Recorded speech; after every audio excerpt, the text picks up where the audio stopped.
Sir ప్రక్రియ ద్వారా కేంద్ర ప్రభుత్వం తమకు వ్యతిరేకంగా ఉన్న ఓట్లను తొలగిస్తుందని ఖైరతాబాద్ ఎమ్మెల్యే దానం నాగేంద్ర ఆరోపించారు. హైదరాబాద్ ఆదర్శ నగర్లోని ఆయన కార్యాలయంలో ఓటరు జాబితా ప్రత్యేక సమగ్ర సవరణ కార్యక్రమంపై కార్యకర్తలకు అవగాహన సదస్సు ఏర్పాటు చేశారు. సర్ ప్రక్రియపై కార్యకర్తలందరూ అప్రమత్తంగా పనిచేయాలని దానం సూచించారు. ఈసీ సరిగ్గా ఎన్నికలు జరిపితే ఇటీవల రాష్ట్రాల్లో జరిగిన ఎన్నికల ఫలితాలు వేరుగా ఉండేవని ఆయన విమర్శించారు.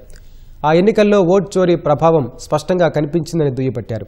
నియోజకవర్గ పరిధిలో ఉన్న దేవాలయాల అభివృద్ధి కమిటీ సభ్యులకు బోనాల పండుగ చెక్కులను దానం నాగేంద్ర పంపిణీ చేశారు.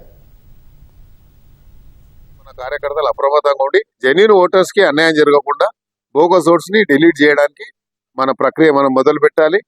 ఇప్పుడే ఇదే రైట్ టైం కాబట్టి ఇప్పుడు డిలీట్ చేయకపోతే ఇక ఎప్పుడు డిలీట్ కావాలి, అవి పర్మనెంట్ ఉండిపోతాయి. కాబట్టి బోగస్ ఓట్స్ అన్ని డిలీట్ చేయడానికి మన జెన్యూన్ ఓటర్స్ ని ఎన్రోల్ చేయాలి. మనము ఇచ్చినటువంటి యాప్ లో అప్లోడ్ చేసి వచ్చినటువంటి బిఎల్ఓస్ వచ్చినప్పుడు వాళ్ళకి ఇచ్చి ఒక ఎక్నాలజ్మెంట్ కూడా తీసుకోవాలి. మళ్ళీ